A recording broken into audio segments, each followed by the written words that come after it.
তাহাজ্জুদ নামাজের শক্তি কেমন দেখেন। একবার এক আফ্রিকান মহিলা তিনি দোয়া কবুলের তালিম দিচ্ছিলেন তার ছাত্রীদের মাঝে।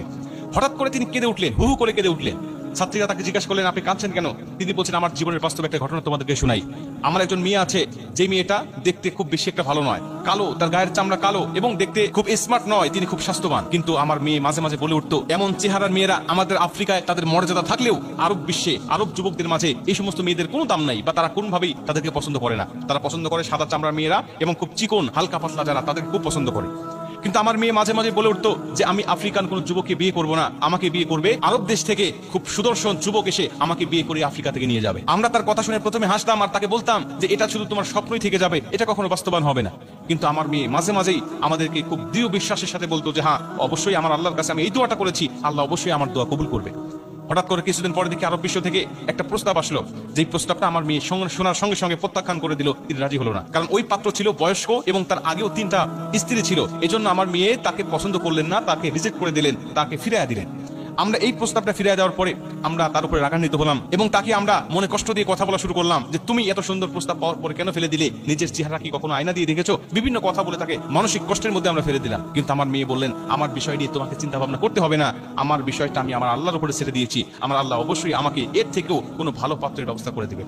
তিনি বলছেন, আমার মেয়ের এরকম কথা বলা দেখে আমরা মাঝে মাঝে অবাক হলেও আমরা ভাবতাম যে এটা কখনোই সম্ভব নয়, কারণ এমন মেয়ের জন্য এত সুন্দর সুদর্শন রাজপুত্র কখনোই আমার মেয়ের জীবনে আসবে না। শুধু আমার মেয়ে এটুকু বলতো তা নয়, তিনি ইঙ্গিত করে বলতো যে আমার জন্য যে যুবককে আল্লাহ বাজেট করে রেখে দিয়েছেন তার চেহারা হবে খুব সুদর্শন, তার চক্ষু হবে নীল, তিনি যুবক বয়সের হবেন, অতি বেশি বয়স তার হবে না, এরকম ভাবে তিনি ইঙ্গিত প্রদান করতেন।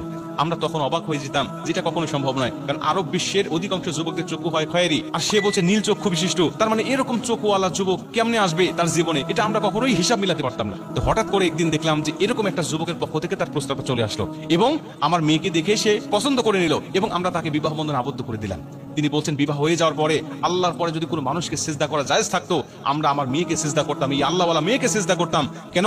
আল্লাহর সাথে তার সম্পর্কটা কত গাঢ় হয়ে গিয়েছে, আল্লাহর সাথে তার সম্পর্কটা কতটা কাছাকাছি হয়ে গিয়েছে যে আল্লাহ পাকের উপরে তার এতটা তাওয়াক্কুল, এতটা ভরসা ছিল। আমরা পরবর্তীতে মেয়েকে জিজ্ঞাসা করলাম, মা তুমি কিভাবে আল্লাহর কাছে চাইতে বলো তো দেখি, কিভাবে আল্লাহর কাছে দোয়া করেছিলে যে আল্লাহ তোমার দোয়াটা এরকম হুবহু ভাবে কবুল করে নিয়েছে? তিনি বলছেন, মা আমি আল্লাহ পাকের কাছে সবসময় ইস্তেগফার পাঠ করতাম এবং আমি আল্লাহ রাব্বুল আলামিনের কাছে সবসময় তাহাজ্জুদ নামাজ পড়ে কান্নাকাটি করতাম।